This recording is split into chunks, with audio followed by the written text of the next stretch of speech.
listen to that. I know what Matt George said, though. What's up, Matt? What up? How are you, man? I am good. How are you doing? Doing good, baby. Doing good. Sorry, I'm still getting set up here in my professional studio. Sorry. Hello.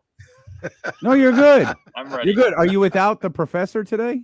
The professor is not in. The professor is actually down in Santa Clara today, getting an exclusive one-on-one with our friend Diamador Lenore, which is going to air on ABC 10 after our coverage of the Monday night game, the Niners and Jets. So we'll have an exclusive interview with Diamador Lenore, and then he's also going to stopping by Sac State's opener against San Jose State tonight. So that's right. I should mention Jason Ross returns to ESPN 1320 tonight. That's right. Come on, man. ESPN 1320's own. Jason Ross. Yes, tonight at 7 o'clock. What? I'm sorry. I'm sorry. It's the truth. Who's the play-by-play guy for the Sac State Jason Hornets? Ross. ESPN 1320's own. I've tried to book Jason Ross on an interview for 4 years, and I don't know why they won't allow it to happen, Matt. He is the play-by-play guy of the Sac State Hornets. We take our relationship with Sac State very, very seriously. We have tried to talk to their play-by-play guy for years. We've tried to get him to read that D'Lo and KC is the best show on the planet during football games. I can't get none of this to happen. It's kind of shady that the voice of the Hornets doesn't show up to the 1000th episode celebration too. Like you would think someone who's as important to this station as Jason Ross is, that they'd show up to support your guys. But okay, Jay Ross, we see you. Jason Ross, you want to come to Sky River on September 9th? Pull up on it. We'll have some Hornet talk. The Hornet's Nest here at Sky River Casino. He texted me the other day asking for a name of a song, and that was it. I was like, okay, Grandpa. That is the most believable Jason Ross text ever. Like, hey, what's the name of this song? Yeah. Hasn't texted me for 6 months. It's just, hey, what's the name of the song that goes like, okay, Jason, you know Google exists, Jason? Did you there have been Kings all over a podcast recently. Did you catch the new one, the Kevin Herter one? None on Locked On Kings, apparently. Jeez. Well, not big time enough for that. I guess not. No, I didn't. Don't worry. We're not either. Hey, I mean, one of us got Terrence Davis and one of us didn't. Buddy, that was a long time ago. I know, that's true. That's true. But it created a moment. It created a top 10 moment in show history. So it did. I saw that he did a podcast. I haven't listened to it or heard anything about. I know he spoke about DeMar DeRozan and how DeRozan kind of changes the offense. I read briefly about it, just like a quote online.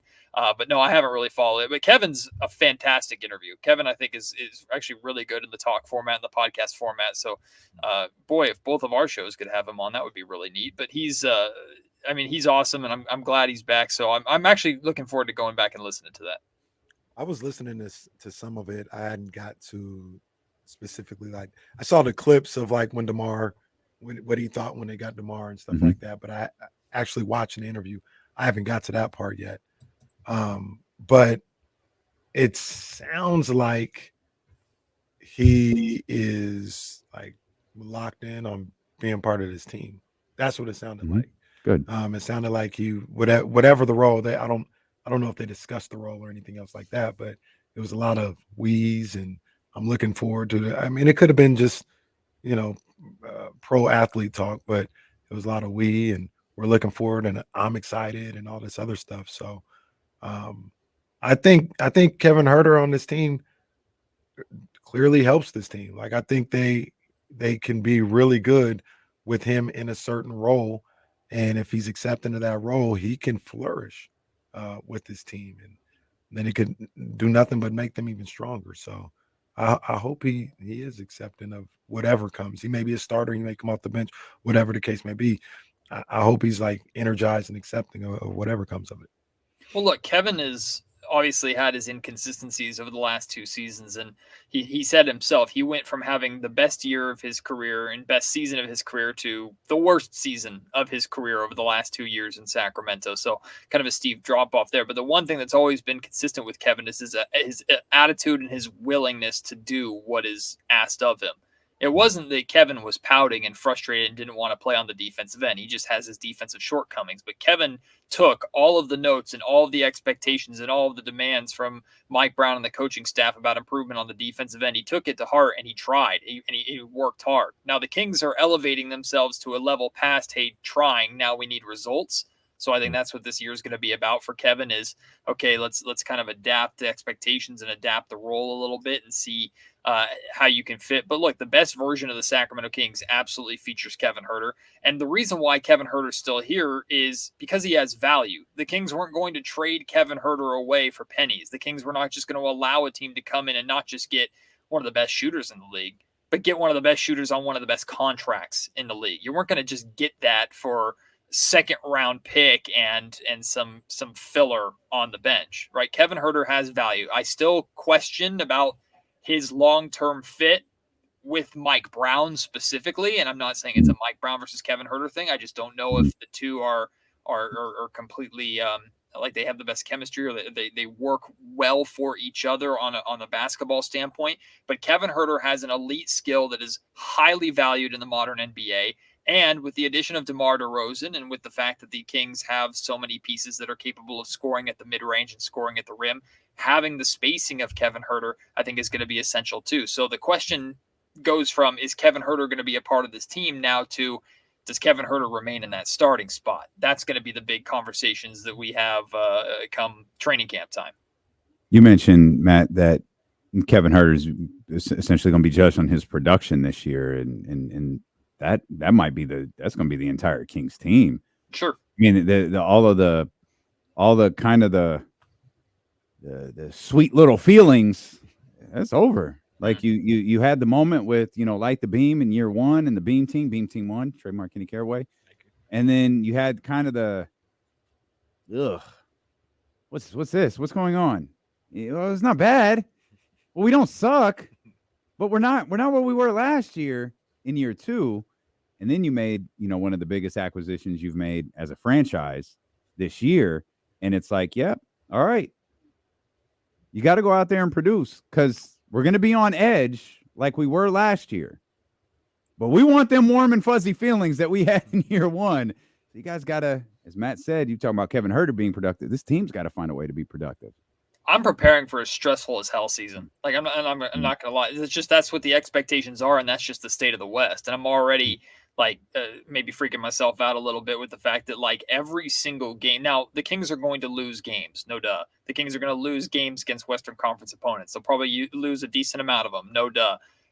Any Western Conference game could be the difference between one or two spots this season, any given night. So it's like the Kings certainly can't play scared. They're going to go in with a lot of confidence, and rightfully so. The one thing that we know for sure is that Sacramento's in the conversation. They're amongst that group. They're amongst that pack. They're a really, really talented team. They just happen to be a really, really talented team in an era of the NBA right now where the West is loaded. Really, the entire league is loaded with really, really talented teams. The parity in the NBA, I don't know if it's ever been better. And it's funny. I remember a handful of seasons ago, Adam Silver was answering questions about, hey, people are saying that the regular season doesn't even matter. How do you get the regular season to matter more? Now you have these circumstances where, like I said, any game can be the difference between one or two playoff spots. And even teams like the Lakers and the Warriors and the Suns and these teams that are star heavy and built to make deep playoff runs, even they can't roll their eyes at playoff positioning anymore, because I guarantee you they don't want to go into OKC without home court advantage in the opening round of the playoffs. They don't want to go into Minnesota without home court advantage the opening round of the playoffs. Like, gone are the days where the Lakers can just get in and you expect them to make it through. Gone are the days where the Warriors do that too. They still can go on those miracle runs 100% because of the Hall of Famers and absolute icons that they have on that roster.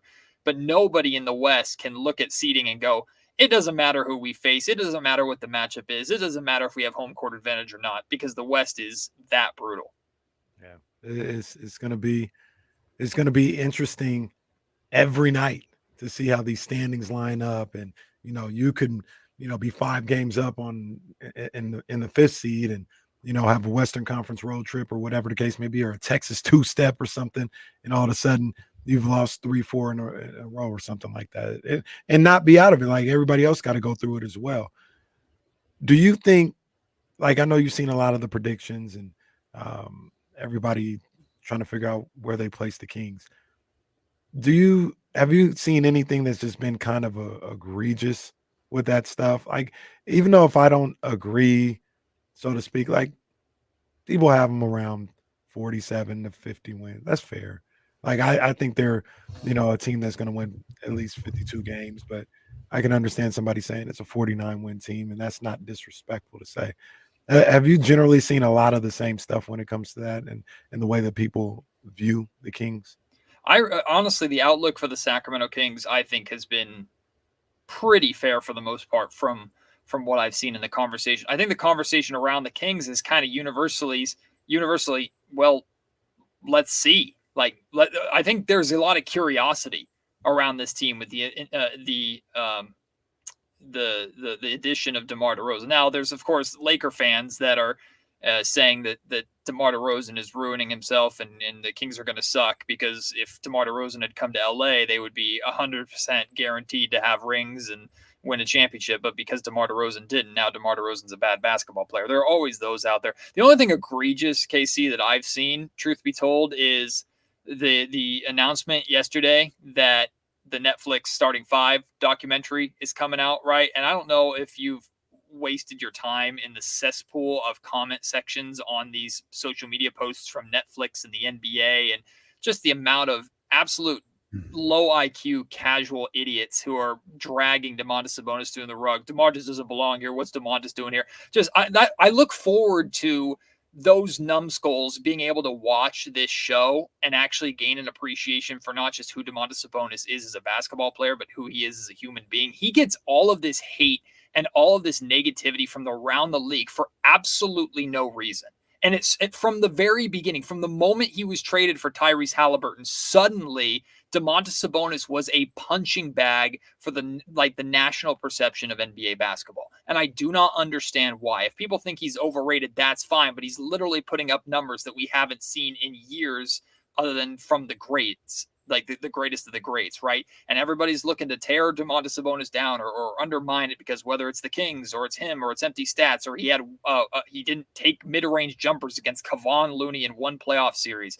Like these people that go so far as to undermine and undercut everything Domantas Sabonis does as if he's picking up a microphone like he's Rudy Gobert during COVID and touching everything, or he's picking up a microphone and saying F you to everybody. That's not who he is. That's never how he's carried himself. He gets this label as a dirty basketball player, which is absolutely absurd. He's a physical, hard-nosed player who's team first, is unbelievably skilled, puts up unbelievable numbers, and yet still gets the treatment and gets the response, not just from idiots and comment sections of casual fans who have no idea what they're talking about, but you read these articles like what came out around this time last year, which is Domantas Sabonis is the most overrated player in the NBA.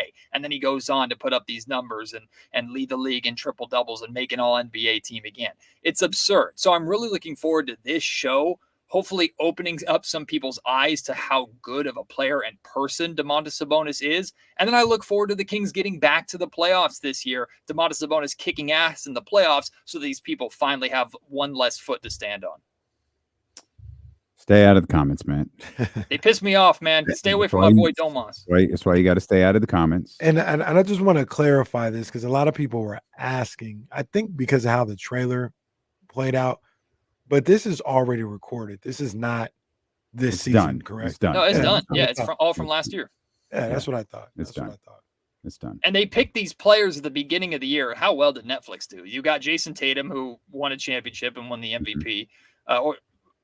No, he didn't win the MVP. He didn't win the MVP. But and then Jaylen Brown won Finals MVP. Damn, I feel like Jason Tatum won something or should have won something. He won nothing. He got a ring. He won nothing And didn't even get to play. Yeah, he won Steve Kerr's disrespect. He won nothing but a trip to Paris and a seat on the bench. That's true. But they picked him. By the way, we'll get to that later. But they picked Domantas Sabonis at the beginning of the year, and then he goes on to have the season that he has, breaking all these records and putting up all these numbers.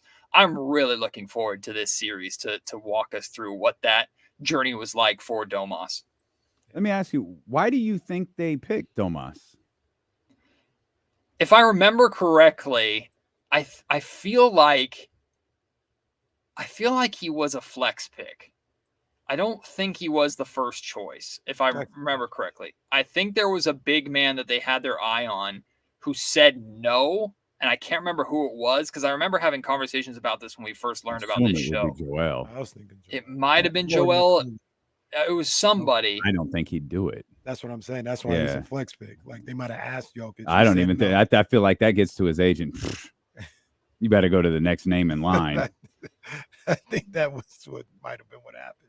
But I think with Sabonis, too, you have the international draw, the ties, the family history, plus you have him being a part of, at the time, remember, because they made that selection before last season started, he was a part of, at the time, one of the most exciting teams in the league, which was Sacramento coming off that playoff series. Plus, like, these producers clearly have a little bit of an IQ and understand how good of a basketball player Domantas Sabonis actually is. So, I mean, I think it's a great PR opportunity for Domas as well, but he's absolutely the right selection for a show like this because he's not the obvious. Like, really, from this show like this, how much am I going to learn about LeBron James? Nothing. I'm not going to learn anything about LeBron James from this. I'm just going to follow LeBron around for a little while. I'm going to learn some things about Ant. I'm going to learn some things about Jimmy Butler. I'll probably learn some things about Jason Tatum. But I think if you're going into the show hoping to learn something and have your mind changed about something or get connected to someone, I think Domantas Sabonis is the perfect guy out of those five. People are going to go in with either preconceived notions of Domantas Sabonis or zero idea of who Domantas Sabonis is. And if the show is done correctly and they portray Sabonis the way that he actually is in real life on and off the floor, people should leave that episode or that series with a newfound respect for who Domas is. Yeah, I agree with you, Matt. I think they all probably wanted, I said yesterday, they might have wanted a little bit of a different kind of a small town vibe, how the NBA is in a small town. I thought, maybe they asked Fox or, SGA and OKC or something like that. And you ask somebody like Sabonis and you get to see what's going on in Sacramento. Like you said, they were really hot at the time. Like the Beam was, one of the biggest trademarks in all the NBA that year. So you get that aspect of it. They do a really good job. If it's the same people, I'm sure it is, but they do a really good job with receiver. They did a really good job with quarterback. And I think I don't know if learn is the right word, but you get to see a different side of all these guys. I think we'll see a different side of LeBron.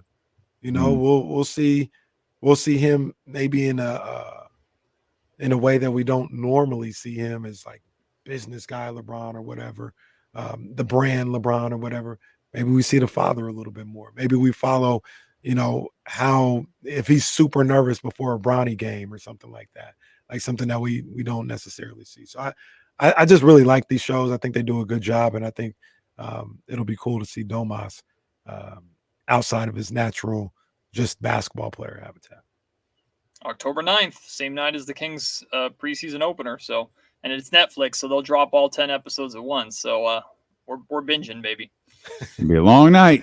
It's gonna be a long night. If you could pick any King to be a part of that series, would it have been Domas, De'Aaron, Malik, your boy Keegan? It sure as hell wouldn't have been Keegan. That would have been one scene.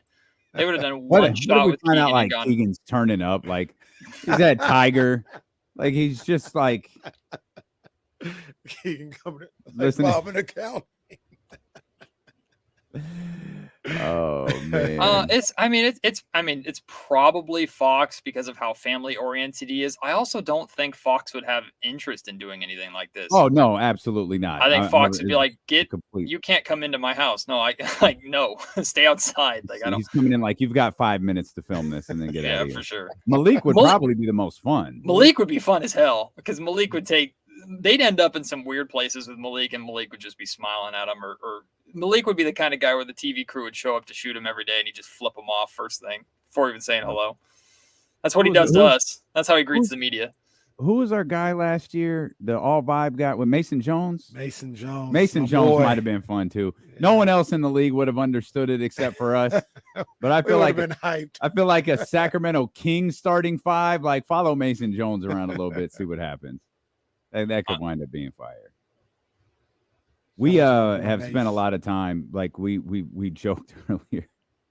We were joking earlier about how we overreact to everything, especially at this time of year. You know, we're at the point where we're talking about 13th man, 14th man, 15th man, the very last spots on the roster and all of that. And I tried to keep some perspective. Remember, there was a 2-year span where everyone was running around talking about, well, I don't know. We got to make sure we have contract room for De'Aaron Fox's max contract and Marvin Bagley's max contract. And boy, if this Harry Giles turns out the way we think, man, the Kings, they're going to be maxed out. They're going to be a 3 max player team. And Matt's shaking his head because life was awful. Conversations. I did that crap every day on a stupid podcast called Locked On Kings. What a horrible time. But it just speaks to, great show, but it just speaks to how we get so invested in like what we're seeing right there at the moment, to where when we react to Kevin Huerter's position starting or coming off of the bench, or does DeMar move to the 2 and Keegan goes to the 3? Does Malik finally start? We're probably all overreacting to one thing or another, and Mike is hearing all of this stuff somewhere in his house. Like, these idiots don't even know I already got this all figured out. Mike can't be talking because Mike is the king of overreacting on his coach's challenges, and then he admits it afterwards, where he'll see a play. He won't even wait for Luke Lautz or whoever behind the bench to tell him to challenge it or not. He'll challenge it just out of spite. Challenge it! Damn it! Challenge it! Mike, you're going to lose. It's already done. Like, you've already lost it. Like, just keep the game going. You've already lost. No, challenge it. Yeah, Secaucus is in my ear. They said, dude, are you serious? Sit down. And then sometimes Mike will be like, do I challenge it? Looks back. Hey, do I challenge it? Mike, we haven't seen the replay yet. Mike, it happened 3 seconds ago. I'll tell you, though, Luke is also given him the green light a couple of times where all of us in the media section will literally go, what are you doing? Like, we saw in real time, like, no, you're never going to win this call, Luke. Don't tell him to challenge it. Mike also can't help himself. He runs halfway out on the court, too. He can't help himself. He just Luke should do that on purpose. Yeah. Challenge it, coach. Hey, why'd you tell me to challenge that? Because I'm hoping your ass will stop asking me. That was one of my favorite elements of last season, too, is the amount of times on the bench that we saw Malik Monk walk up to the coaching staff and tell them to shut the hell up. Like, Malik was on the coaches constantly telling him to stop talking to the referees. And I remember asking him about it, or someone asked him about it, and he said, like, if they're going to do it to us, I'm going to do it to them. So you know what the important part about that is, though, when you talk about, like, team and building and all of that stuff, is, like, the rest of Malik's teammates, especially the younger ones, have to understand, okay, you can't do that. Right. Like, you can't walk up to the head coach. You can't walk up to Doug Christie. You can't walk up to Mike, but you can't go, hey, shut the hell up. Stop talking to the refs. I can do that because that's the relationship I have with them. You cannot. If you want them to tell me and I'll tell them. But that's an important part of, I think it's one of the unique things about this team's chemistry, because we've never heard about anyone having the relationship that Mike has with Malik. We've never heard another Sacramento King having that type of bordering on confrontational, but it's all good type of relationship with Mike, other than Malik. Keegan and Mike's relationship is also pretty interesting too, because there's definitely the big brother, little brother, or uncle and nephew kind of vibe between the two of them, to where we know Mike's impression of Keegan and always makes fun of Keegan. But Mike told a story last season, and I have to go back and find it. But Mike told a story last season where he was cussing out Keegan because Keegan passed up an open look. And that's number one on Mike's no list. If you have an open look, you better take it. Like, you always take it. He's a very firm believer in the basketball gods. If you don't take the open shots that basketball gives you, if you don't take them, like, that's going to come back and bite you. So he's always ready to take a guy out of the game or cuss him out if they pass up an open look. And Keegan did this at one point. And I think he cussed Keegan out. And then a possession or two later, Keegan hits a 3, and Mike says, I might be butchering the story a little bit, but if I remember correctly, Mike says that Hang on, Matt. I'm sorry to interrupt you. Hang on, Matt. Brandon Ayuk and the San Francisco 49ers have reached an agreement today on a 4-year extension. The money is not reported in the initial tweet, but the drama between the San Francisco 49ers and Brandon Ayuk is over. Brandon Ayuk and the San Francisco 49ers have reached an agreement on a 4-year contract extension. As soon as we get the contract details, here we are. Ayuk is getting a front-loaded 4-year, $120 million deal. again, those are the numbers that are being reported. Once we get the real ones, we'll pass them along to you. Brandon Ayuk and the San Francisco 49ers have agreed on what Ian Rappaport called a front-loaded 4-year deal worth $120 million. $76 million, as I continue to go through these tweets, $76 million in, quote, guarantees. Again, we will spend the evening breaking this down to figure what all of that means, but that is a terrific number in terms of guarantees for Brandon Ayuk. Brandon Ayuk, and it's over. Thank God this nonsense is over.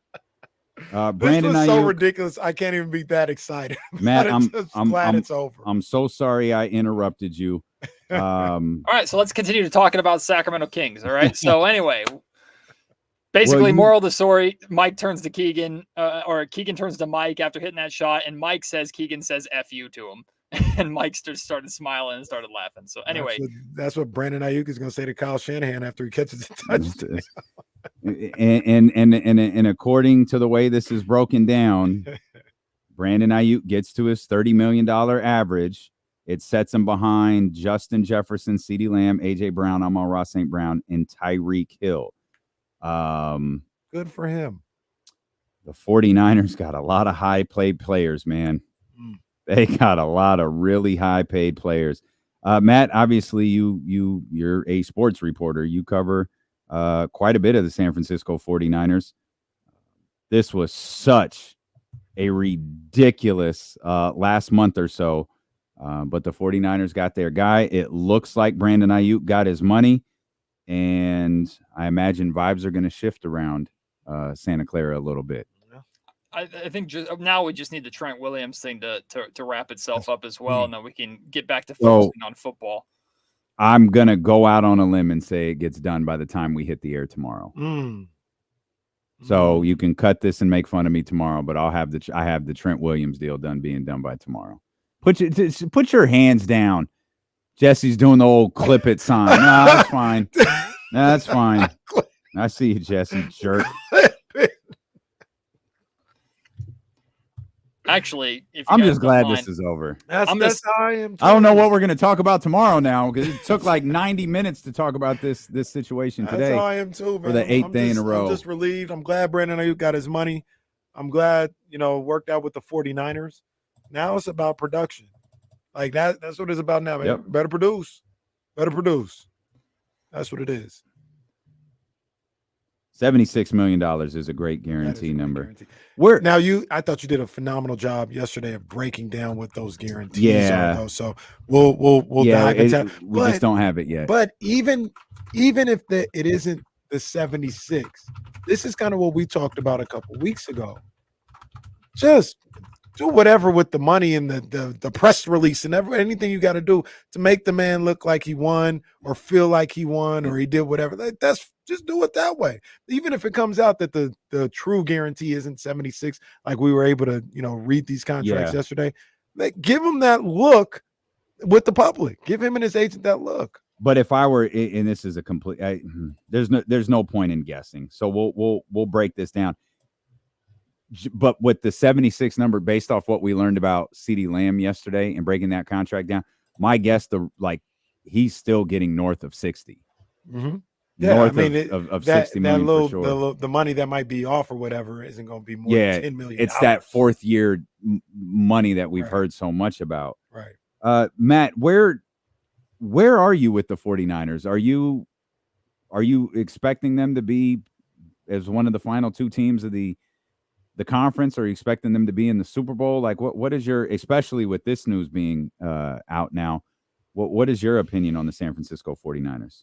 Well, with being as respectful as I can to how difficult it is to get to the Super Bowl, let alone win it, the Niners have to be there. Like there's no other explanation. There's no other route. Anything less. Like I remember Casey, you and I were debating a couple weeks ago when we were talking about like success versus failure when it comes to the Sacramento Kings, right? Is making the playoffs and then losing in the first round, blah, blah, blah.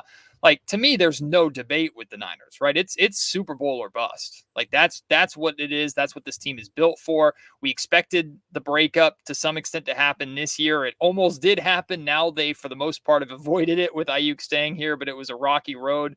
I mean, the only a payday's coming for Brock Purdy, of course. The financial situation is only going to get messier and messier as the Niners get older and older with their core. So, like, last year was the year, and they didn't do it, but this year has to be the year too, right? You got to get there. You got to get the job done. Anything less is unacceptable. So, this group, they have one clear goal. And again, I'm not trying to be disrespectful to how hard it is to get there and how many things can happen over the course of the season, and not to be disrespectful to the Lions who are on the rise, not to be disrespectful to the entire NFC West, not to be disrespectful to the Eagles and Cowboys and all these other teams that are right there as well, or the AFC in general. But the Niners are walking into this season probably maybe second to the Chiefs with the most Super Bowl expectation. And they have to live up to that, or all this is for kind of nothing.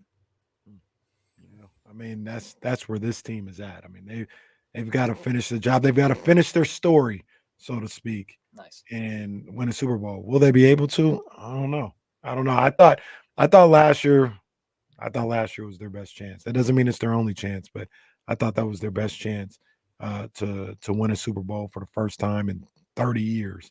And they weren't able to get it done. And to try to get back up to that level again is going to be tough.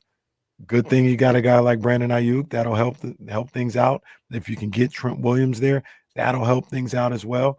But we talked about it all week. You said it perfectly. The examples may not be spot on, but the sentiment of Manti Te'o saying this team may be emotionally drained from the last 3 or 4 years, just the constant grind of getting there. That's a very real concern. Very real.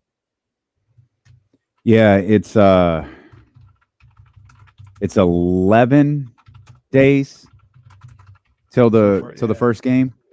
Till that opener when we're at Sky River Casino on September 9th. And Matt, I'm curious, like, one thing that we've thought about as the days to the regular season have gotten closer and closer and closer, like, how do you work Brandon Ayuk into this? Like, I'm not worried about his chemistry with Brock Purdy and all of that stuff, but there is a tendency to try to go from 0 to 100 because you're so excited. You got everything you wanted. You're back on the football field. It's real. This is not training camp. You're in practice. You're preparing for a football team. And I think one thing that Kyle has to do a little bit, Kyle Shanahan has to do a little bit here is, okay, we got 11 days.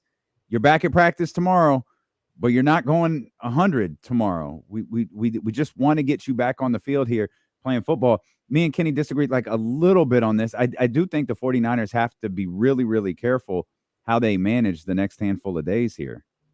I think it's definitely different compared to like when Bosa came back late or got ready for the season late, because Bosa is so individually focused versus I look at Ayuk as a very important and very talented, significant piece to the ultimate offensive weapon, right? And Ayuk's presence out there impacts Debo and impacts McCaffrey and impacts Kittle and vice versa, right? All those guys, because you can't guard all of them, right? Or you can't stop all of them. Brock's going to have someone. If he doesn't have McCaffrey in the backfield, he's going to have Kittle, he's going to have Debo, he's going to have now Ayuk as well. And that's where it's like, you lose one of them, you have others to pick up that slack, but defenses now have a lot less to worry about with Ayuk not being out there. So I'm less worried about what you might be concerned about, D'Lo, simply because I think Ayuk just being on the field is already an incredible net positive, to where if he's not super sharp week one, like if week one was against the Steelers last year, right? And didn't Ayuk have a touchdown or a couple touchdowns? Like if he doesn't score in week one, or it only catches a couple passes for 20, 30 yards, I don't think it's that big of a deal compared to like Nick Bosa's slow start, because he's out there and that's impacting everybody else and ultimately helping Brock. I don't do the radio gimmick often, but I'll do it this time. For those just tuning in, Brandon Ayuk and the San Francisco 49ers have come to a 4-year agreement that ends Brandon Ayuk's hold-in with the San Francisco 49ers. $120 million is the fake money. $76 million is the fake guaranteed money. We don't have anything on a signing bonus or any true contract breakdowns. That's stuff that we can certainly do tomorrow and as the days progress. But truthfully, none of that really matters. It just matters that practice is underway in preparation for the New York Jets Week 1, September 9th, Monday Night Football. And Brandon Ayuk will be a part of those practices, and he will be a part of this football team. And as you both mentioned, now all attention will turn to Trent Williams. And for my money, I feel like this is the bigger concern is Trent Williams, because I think he's that important to the team. I also think it's an easier fix. And now that this Brandon Ayuk situation is done, I'll put it on wax. I think this deal I think the Trent Williams stuff will get done by tomorrow. I'd love for that to happen, man. It's time to get to work. It's time to get to work. I mean, regardless of, what this team has been through in the past, they still have an opportunity right now. You know what I mean? And they need all hands on deck. It's time for everybody. Whatever was happening in the past, people worried about contract, still worried about contract, whatever the case may be. It's time for everybody to get on the same page if they're going to try and finish their story like we've been talking about. Everybody needs to get on the same page, and whatever they got to do to get that done needs to happen. And it's time to get another one. There's no way they fined him for missing practice yesterday, do they? like there's no way they Ayuk? No, I doubt it. I doubt it. Can you imagine? It's like, hey, let's get this deal on. Oh, but you owe us $40K. Yeah, almost certainly. I was ready to start finding them today. They can, that's for real. That's for real. They can control whether they find Brandon. Yeah, it's up to the team. Control whether they find Trent Williams or not. That's a league mandate, from what I understand. Matt, before we let you go, how was the start of high school football? Oh yeah, this week it was fantastic. So our week 1 game of the week was Elk Grove versus Manteca at Elk Grove High School. Manteca ran all over them, 49-9. They had a kid who and I'm blanking on his name, which is horrible. But he ran for 4 touchdowns, including 2 like 65 or 70 plus yarders, and he's a sophomore. I got to find his name. Juarez is his last name. I'm forgetting his first name, but he's fantastic. So the Buffaloes, they love to run the football. This week we got a banger. We're going to the 209. Central Catholic versus St. Mary's, the Holy Bowl in the 209. Okay. The Rams and Raiders going at it. There's a trophy that they play for. In fact, Coach Franks from St. Mary's just texted me the name of the trophy. It's the Monsignor William M. Burke Memorial Bowl Trophy that both teams play for. St. Mary's. Exactly. It's nice and short and easy. St. Mary's has won it 2 years in a row. They're going for the 3-peat, but they're 0-1. Central Catholic's 1-0, and Central Catholic's got home field advantage this time. So I'll be in Modesto on Friday night. It's going to be a good game. Good stuff, man. Matt, thanks for adjusting with us a little bit, as normally we like to talk Kings for as long as possible, but some major 49ers news coming in as Brandon Ayuk signs with the 49ers on a 4-year contract extension. Tune in tomorrow, because I can tell you definitively, I don't know what the hell we're going to do. I know we got at least 2 hours out of Brandon. We cussed Brandon Ayuk's ass out for 2 hours today. Hey, look, once again, we got something done. Also, come on. Shout out to the San Francisco 49ers, who announced the deal before 4 o'clock. Imagine that. We appreciate you guys for being with us. We appreciate you, Matt George. Make sure you subscribe to the Locked On Kings podcast. Check out his fantastic work on ABC 10, and we'll see you tomorrow.